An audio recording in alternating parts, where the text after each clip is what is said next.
Bonjour à tous.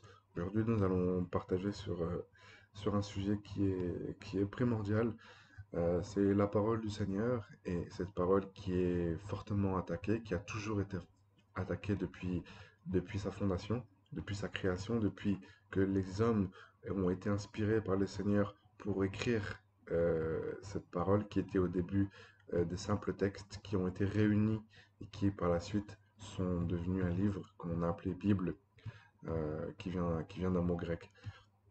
Donc, cette parole, elle est fortement attaquée, donc il y a plusieurs raisons pour ça. On va en parler après. Euh, Déjà, la première chose, c'est que donc on est chrétien. Ce mot chrétien veut dire quoi? Veut dire disciple, c'est-à-dire disciple de Jésus-Christ. C'est-à-dire que des gens qui se nomment chrétiens, ce sont des personnes qui marchent comme leur maître, et des personnes qui marchent comme Jésus. Et ce que Jésus nous a enseigné, il nous l'a transmis par la parole du Seigneur. Donc on va lire un passage dans le livre de Actes 11 au verset 26. Donc, et l'ayant trouvé, il le mena à Antioche, et il arriva que durant un an entier, ils s'assemblèrent avec l'Église et enseignèrent un grand peuple, de sorte que ce fut à Antioche que les disciples furent nommés chrétiens. Donc là, on se rend compte que la première fois que les disciples du Seigneur ont été appelés chrétiens, donc les disciples de Christ, ils ont été appelés chrétiens. Ce n'est pas eux-mêmes qui sont appelés chrétiens, on les a nommés chrétiens. Pourquoi? Parce que tout simplement, ils agissaient, ils se comportaient comme Jésus leur maître, et ils appliquaient exactement ce que Jésus leur avait enseigné. Par la suite, ces choses, ils les ont écrites pour pouvoir les transmettre dans le monde entier. Et aujourd'hui, plus de 2000 ans après, nous avons cette grâce de pouvoir avoir accès à ces textes qui ont été écrits par à la main des apôtres et inspirés bien sûr par le Saint-Esprit. Donc, des chrétiens, ce sont des gens qui, comme je le disais, qui marchent, qui agissent, qui leur vie se conforme à ce que le Seigneur nous demande. Et ce qu'il nous demande, c'est écrit dans sa parole. Et cette parole, c'est ce qui a toujours été le plus combattu, c'est ce que le Satan a toujours combattu. Pourquoi? Parce que c'est cette parole qui donne la vie. C'est cette parole qui nous permet de se rapprocher de la volonté du Seigneur. C'est cette parole qui nous permet de savoir véritablement ce que le Seigneur veut de nous. C'est cette parole qui va nous permettre ça va nous permettre d'avoir des axes dans notre vie pour prendre des décisions, savoir quoi faire, pas quoi faire, dans quelle situation. C'est cette parole-là qui doit être le socle de notre vie. Et on voit que depuis que cette parole a été inspirée par le Saint-Esprit et que les hommes ont écrit cette parole et ensuite transmise dans le monde entier, cette parole a été combattue. Alors elle a été combattue de plusieurs façons. D'abord, les textes il y a eu une volonté véritablement de vouloir modifier les textes, c'est-à-dire d'amoindrir certains mots.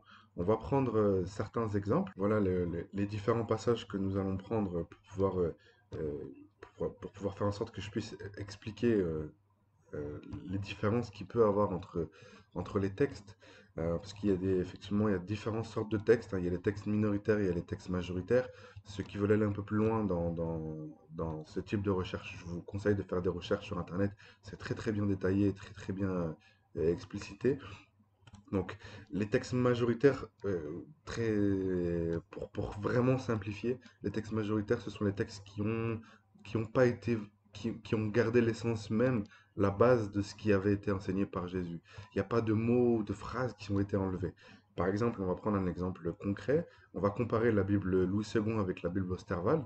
La Bible Louis II, donc dans Matthieu 9 au verset 13, il est indiqué, je ne suis, car je ne suis pas venu appeler les justes, mais les pécheurs.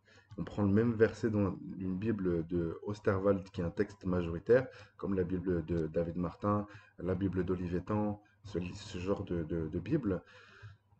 Car ce ne sont pas les justes que je suis venu appeler à la repentance, mais les pécheurs. Donc on voit que entre les deux, il y a le mot repentance qui a été enlevé dans la Bible Louis II. On va prendre euh, un autre verset pour pouvoir faire encore une dernière comparaison. Euh, donc, dans Luc 4, verset 8, il est écrit dans la Bible de Louis II, Jésus Jésus lui répondit, il est écrit, point. Dans la Bible d'Olivetan, dans le texte majoritaire, il est écrit, mais Jésus lui répondit, deux points, retire-toi de moi, Satan. Voilà. Donc on voit il y a une volonté d'amoindrir la parole du Seigneur. On voit que certains mots ont été modifiés, certains mots ont été euh, ôtés ou minimisés. Par exemple, encore un autre verset, dans 1 Timothée 3, verset 16, il est écrit euh, dans le texte minoritaire, assurément, il est grand le mystère de la piété. Il a été manifesté dans la chair. Et dans le texte majoritaire, Osterwald, il est dit, et l'aveu de tous, le mystère de la piété est grand, Dieu a été manifesté en chair. Donc je pense que là, l'exemple là parle de lui-même, hein. Il y a une volonté véritablement d'amoindrir la parole du Seigneur. C'est pour ça il y a deux courants, hein. Il y a vraiment les textes majoritaires et les textes minoritaires. Et ça, c'est vraiment une volonté de l'ennemi d'amoindrir la parole du Seigneur, de faire en sorte que les chrétiens ne connaissent pas l'entièreté, la grandeur de leur Créateur. Donc ça, c'est une partie. C'est-à-dire qu'il y a une véritable volonté d'amoindrir la parole du Seigneur dans certains textes. Donc c'est pour ça que je vous conseille de bien sélectionner les textes que vous lisez. Si vous voulez vraiment apprendre en profondeur à connaître le Seigneur, à découvrir le Seigneur, il faut vraiment se porter sur des Bibles du type Olivetan, Osterwald, la Bible de David Martin ou la Bible de Yeshua Mashiach, qui est une excellente version qui a vraiment été bien traduite et revenir à des textes qui sont vraiment très purs. Donc ça, c'est la première chose. Une autre chose, c'est vraiment amener la confusion, amener la division entre les chrétiens, parce que ce qu'on peut aussi se rendre compte dans le monde entier, c'est qu'il y a des milliers de dénominations différentes, en plus des grandes dénominations connues comme les protestants, les catholiques, les anglicans, les orthodoxes. En plus de ça, il y a encore des milliers et des milliers de dénominations. Par exemple, dans le courant évangélique, il y a il y a les protestants. Donc, dans les protestants, il y a les évangéliques, il y a les charismatiques, il y a, voilà, il y a beaucoup de sous-courants par exemple, dans les milieux évangéliques, dans les milieux catholiques, dans les milieux orthodoxes, il y a encore beaucoup de courants. Donc, pourquoi est-ce qu'il y a toutes ces différences? Pourquoi est-ce que, normalement, les chrétiens devraient former qu'un seul groupe? C'est ce que le Seigneur nous a enseigné. Il nous a jamais enseigné d'être autant divisés. Tout simplement parce que chacun a ses propres textes, chacun fait sa propre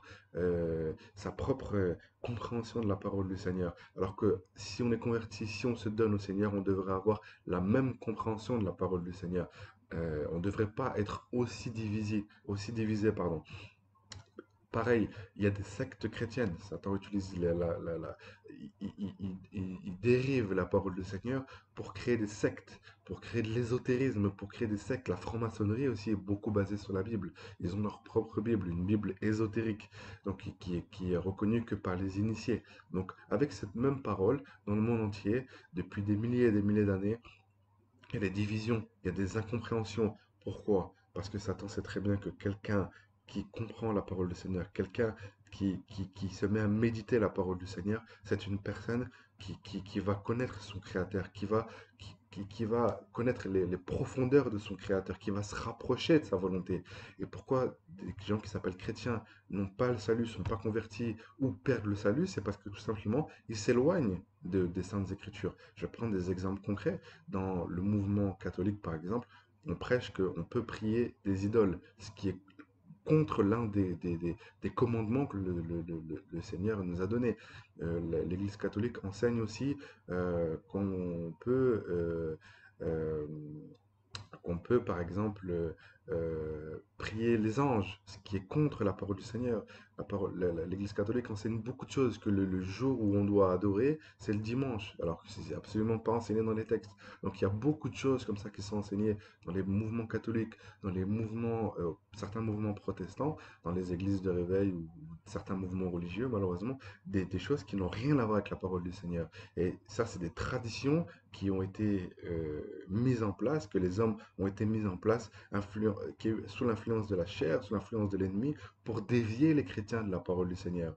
On va prendre un exemple dans la parole du Seigneur, que dans le livre de Marc 7 au verset 8, il est écrit, donc c'est Jésus qui parle aux pharisiens, il est écrit, vous abandonnez le commandement de Dieu et vous observez la tradition des hommes. Et malheureusement, en observant cette tradition, on perd notre salut. Parce qu'on pose des actes qui sont contre la volonté du Seigneur, contre sa parole. Quand, par exemple, on nous dit qu'on peut prier les anges, c'est contre la volonté du Seigneur. Quand on nous dit qu'on peut prier des idoles, c'est contre la volonté du Seigneur. C'est pas du tout ce que le Seigneur nous a, nous a enseigné. Quand on nous dit, par exemple, il y a une hiérarchie dans l'Église, c'est contre la volonté du Seigneur. Ce sont des traditions d'hommes et non pas ce que le Seigneur nous a enseigné. Donc, en tant que chrétien, c'est très important de se focaliser uniquement sur la parole du Seigneur, uniquement sur ses enseignements.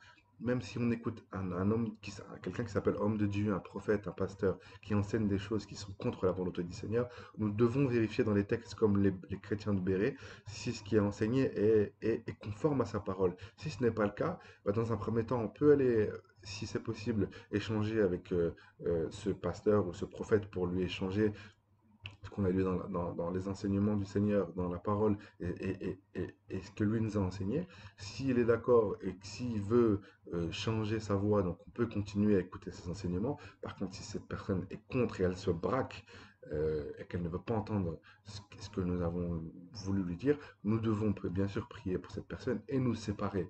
Nous séparer parce que nous ne devons pas écouter n'importe quelle doctrine, parce que la doctrine, c'est ce qui va avoir comme fondation dans nos vies. Nos choix vont être faits grâce à la doctrine. Et nous devons nous baser uniquement sur des enseignements d'hommes qui se basent sur la parole du Seigneur et bien sûr sur la parole du Seigneur qui doit être notre socle et notre fondement. Et aujourd'hui, le problème, c'est que beaucoup de chrétiens préfèrent écouter les hommes, écouter les traditions des hommes, plutôt que se baser sur la parole du Seigneur. Voilà pourquoi aujourd'hui l'Église, malheureusement, devient tiède. Aujourd'hui, l'Église est un pied dans le monde et un pied dans, un pied dans l'église. Donc nous devons vraiment avoir comme seul fondement la parole du Seigneur et comprendre que derrière ça, il y a un enjeu spirituel. Et derrière ça, Satan fera tout pour nous éloigner de la parole du Seigneur. Parce qu'un chrétien qui est éloigné de la parole du Seigneur, c'est un chrétien qui est en quelque sorte dans la désobéissance, qui est qui a un manque de connaissance. Et le manque de connaissance tue, comme c'est écrit dans la parole du Seigneur. Donc nous devons vraiment nous focaliser sur la parole du Seigneur, nous focaliser sur la Bible, nous focaliser sur les enseignements de Jésus, nous focaliser sur les enseignements des prophètes, des apôtres qui ont écrit cette parole de Genèse à Apocalypse. Et bien sûr sur certains enseignants qui enseignent la parole du Seigneur, mais avec des enseignements basés sur la parole du Seigneur. Et nous ne devons pas nous diviser. Au contraire, nous devons être unis, mais unis avec ceux qui veulent se baser sur les textes uniquement. Ceux qui veulent rester dans leur tradition, on peut les exhorter, on peut leur parler, on peut prier pour eux, mais on ne doit pas écouter ce type d'enseignement. Nous devons être des chrétiens de caractère, savoir qui nous sommes en Christ. Et nous devons savoir ce que nous voulons, ce que nous voulons et qui nous voulons entendre comme enseignement. C'est très important, c'est capital pour notre salut. Parce que des mauvais enseignements vont entrer dans nos cœurs et ça va nous éloigner de la parole du Seigneur. Et très souvent, ce qui nous éloigne de la parole du Seigneur, c'est aussi ça nous amène à la simplicité. Ça nous amène à des choses qui sont contraires à ce que Dieu veut. Et c'est écrit que dans les derniers temps, les chrétiens voudront entendre des choses qui leur chatouillent les oreilles. Donc, ne soyons pas de ce type de chrétiens, mais soyons des chrétiens qui acceptent cette parole qui parfois peut être dure, mais cette parole est tranchante. Elle sépare les jointures et la moelle, comme c'est écrit dans le livre des Hébreux. Donc nous devons nous focaliser uniquement sur les enseignements que Jésus-Christ nous a apportés, et non pas une tradition d'homme, non pas des enseignements, des commandements d'hommes qui n'ont rien à voir avec ce que Jésus nous a enseigné. Soyez bénis au nom de Jésus-Christ de Nazareth. Jésus revient très bientôt.